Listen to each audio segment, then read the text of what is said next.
So the intro call should only be 10 minutes long with your client, to the point where you want to have a calendar card, either in our ATS system or on Calendly, that says 10-minute client intro call. And you start there, you send the client that, it sets the tone, there's psychology behind it. And your goal on this 10-minute call is just to vet this client to see if they're going to work within your process, your system, and also agree to the type of billing that you want to do with this placement. This is not the time to dive into details about the requisition. That's for the discovery call. They're going to try to do that on this call. I look at it this way. You guys are walking in the desert right now together, and he or she's going to go left, they're going to go right, but you know where the exit is, you know where the water is, and you're going to tell the client exactly where to go and what to do. You got to be in control of this call. So you start the 10-minute call, exchange a few pleasantries, but get right to it. Hey, Mr. Manager, the purpose of this 10-minute intro call, I want to be respectful of your time and my time. Definitely say, and my time. You do not want to position yourself being weak or subservient on this call. That's the key from a mindset perspective, right? Sure.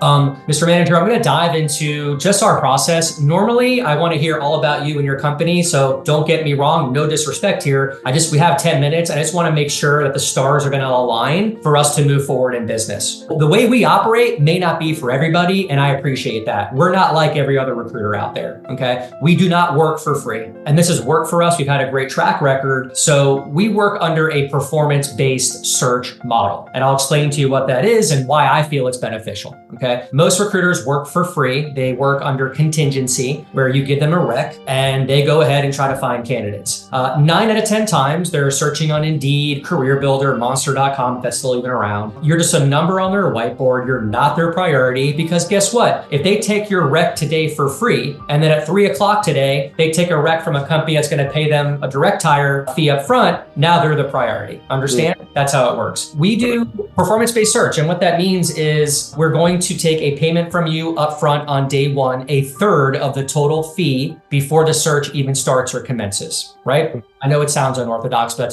that's what the process is. I wouldn't say that, but I'm just telling you, right? Yeah.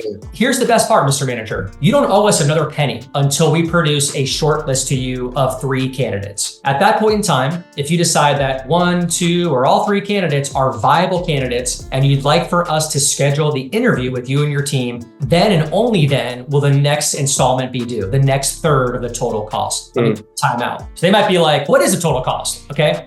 The way you answer that question as an objection on the 10-minute intro call is, hey, I get that question a lot on these calls. I don't know yet. I don't know enough about what you're looking for, what your goals are in this for your project, what the details of the skill set are. That is going to be on our discovery call, our 45-minute discovery call tomorrow, should we get there. But just to give you kind of peace of mind, ballpark, 25 to 30% of salary is where we're at with most clients. So the next fee, the next third, won't be due until you agree that at least one out of these 3 candidates are viable candidates. If you say to us, hey, no, you guys missed the mark entirely, you don't owe us anything, but it would be a good time for us to reset, for us to find out where we fell short, because we really don't want to go into round 3, 4, or 5 not giving you the best candidates. A lot of work's going to be done on our side. Okay.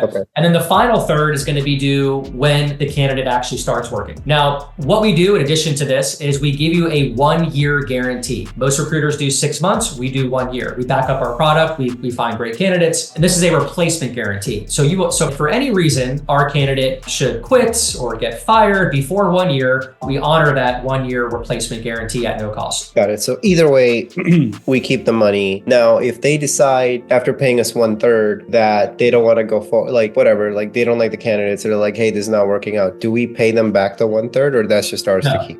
No, it's just it's a replacement guarantee. You're not paying anything back. Okay. Yeah. What are the kind of, you normally get rebuttals, or people are like, yeah, this is fine? Absolutely. Yeah, they're going to go with, it makes sense. I've never done this before, but I understand why it'd be beneficial for me. We do want to find the best candidate possible. So let me talk to Sally in HR and see if we can get this approved. Let me talk to my boss and see if I can get it approved. If they say that, hey, great, that sounds awesome. We're excited about working with you guys and getting to the next step, which is the discovery call. But get back to me and let me know before I send that calendar invite out to you, and we'll go from there. Okay. Yeah. Or they're going to say, no, we don't pay recruiters for not giving us candidates first. That's just not how we operate. I've got 10 recruiters that I'm working with. None of them charge me a penny up front. You don't do it that way. Hey, completely respect that, Bob. I understand it. We aren't like every other recruiter out there. I get that. So it was really nice to meet you. And if you ever change your mind, we're here for you. And we can do that next step, and I can dive into details of why this is beneficial for you. Got it. This is great. Yeah, hopefully this guy reschedules and I'll just have that meeting with him, and I'll set up the calendar for it to be an intro call, and then we'll keep you posted. So thanks, Russ.